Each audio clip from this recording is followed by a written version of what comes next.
He also spent 25 years working for the FBI. Almost all of us would be happy to pay lower taxes, and that is happening for many wealthy homeowners who are getting property assessment reductions in the millions of dollars. Is that fair? How are they doing it? And can you do it too? KDKA investigator Andy Sheehan has some answers. It's the biggest house in the region, 33,000 square feet, 34 rooms, 12 bedrooms, 22 fireplaces. Not to mention the Roman Villa swimming pool, the terrace gardens, the tennis court, and the full basketball court. When I first drove by it, I thought it was a castle.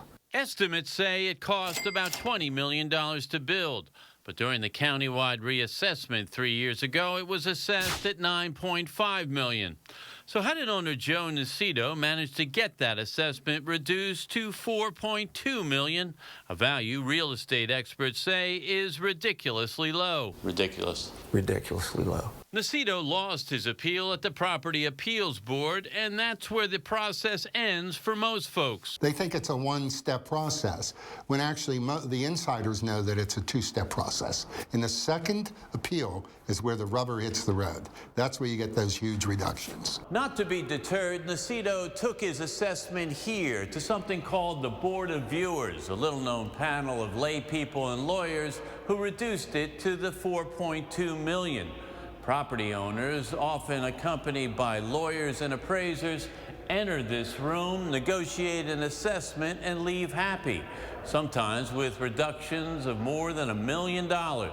This Fox Chapel mansion sits on 31 acres, has 5 bedrooms, 7 full baths, and a 4-car garage. It was assessed at $6.5 million, but the Board of Viewers reduced it to $2 million, a reduction of $4.5 million.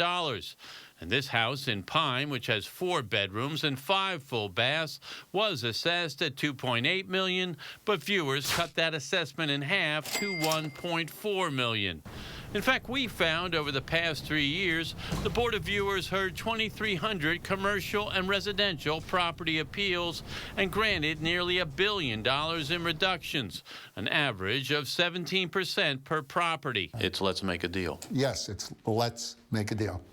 Sure. Perfectly legal. But is it fair to the rest of us? Realtor and former county assessment director Mike Suley says it's an insider's game. Most people trust government. They don't file appeals. But the people that are in the know and that can afford the appraisers, can afford the lawyers, can get these reductions. The chief administrator of the board declined to appear on camera, but denies that appealing to the board is an option reserved for the rich. Michelle Lally says property owners from all income levels appeal and generally do not have a lawyer or an appraiser with them.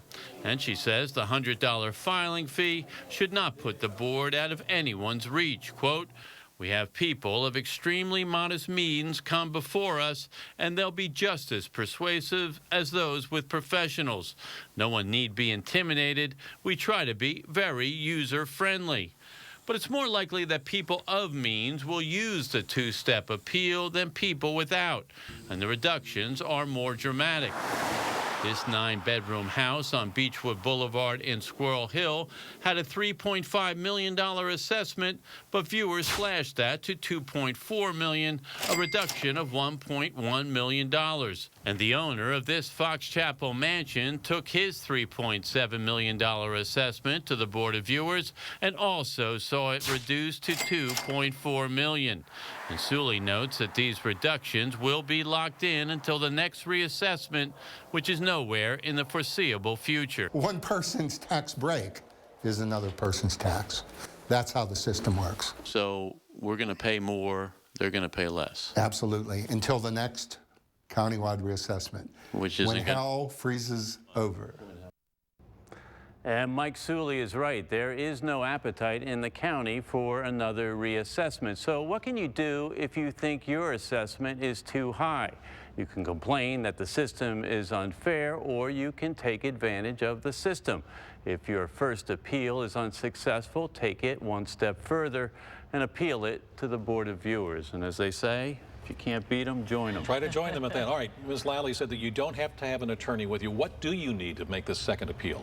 Well, she says that you don't need an attorney, you don't even need an appraisal.